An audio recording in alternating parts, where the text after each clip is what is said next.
Als er nou niet met koeienletters Monster op de tank stond, waar had jij hem dan voor aangezien? Nou, ik weet niet of ik er een Ducati Monster in gezien had. Want hij is wel compleet anders dan alle Ducati Monsters die hier voorkwamen. Deze vervangt zowel de 797, dus de luchtkoeler met het Desmo Duo blok, als de 821, wat net als deze een Testa Stretta blok heeft. Dit is de 937cc Testa Stretta die we ook al kennen uit de Supersport 950. Maar op deze nieuwe Monster, want dat is het, zitten geen getallen achter. Dit is de Monster in absolute essentie.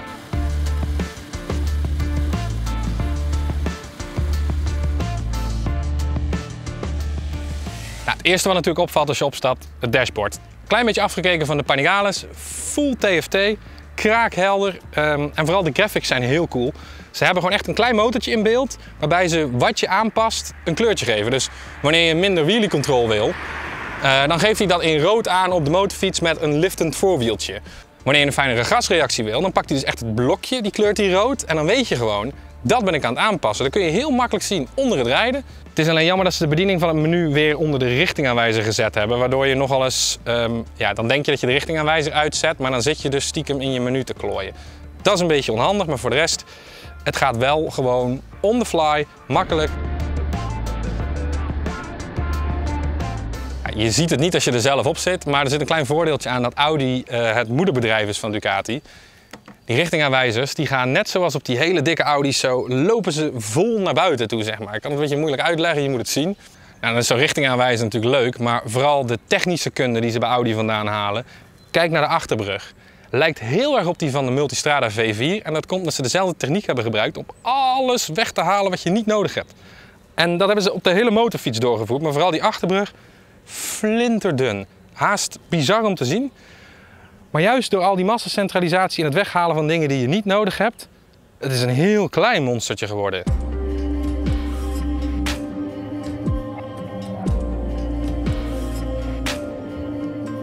Nou, Ducati noemt het intern de Monster Ristretto. Dat is net zoiets als een espresso, maar dan nog intenser en eigenlijk een nog kleiner kopje. En dat hebben ze met de Monster eigenlijk ook gedaan. Ze hebben alle elementen die een Monster maakt, hebben ze eigenlijk alles wat je daar niet van nodig hebt dus weggegooid. Nou, dat wil niet zeggen dat de uitrusting karig is, want je hebt eigenlijk alles wat je maar wil. Je hebt bochten ABS, je hebt traction control, je hebt zelfs launch control.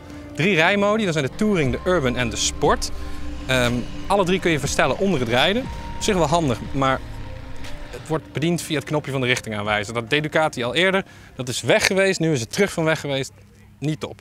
Nou, wat vooral verbeterd is het blok. Het is het bekende 950 blok, al wel kennen uit de Hypermotard en de nieuwe Supersport. Voor Euro 5 is het nog net even wat smeuiger gemaakt. 111 pk, weet je, het is niet gigantisch veel. En het feit dat ze gewicht hebben teruggebracht tot, let wel, 166 kilo droog. Het stuurt alsof het er niet is. Het is echt wel heel bijzonder. Hij is eigenlijk dus in vermogen niet omhoog gegaan ten opzichte van 821. Qua koppelnummer wel. Dat klimt dan naar 93 Newtonmeter. En dat is vooral zeker hier op de dijkwegen, 3e, 4e versnelling, eigenlijk alles wat je nodig hebt. Je trekt hem er altijd doorheen, hangt dus gemakkelijk aan het gas.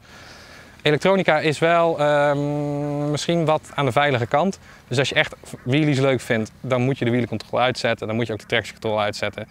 Maar voor de beginnende bestuurder is dat dan wel weer fijn, want je hebt dus een vangnet.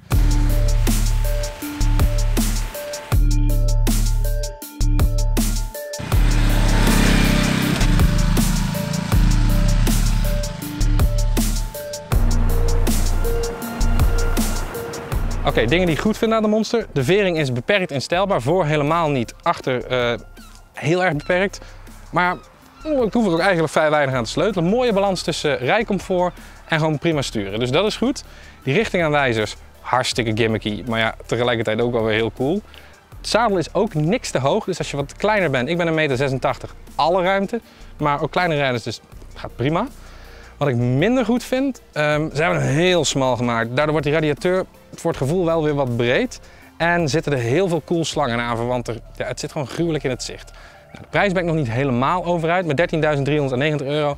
Hij is best wel duur voor de instapstraat Ducati. Maar tegelijkertijd is hij wel 200 euro goedkoper dan die 821 die hij vervangt. Dus dan wordt het wel weer interessant.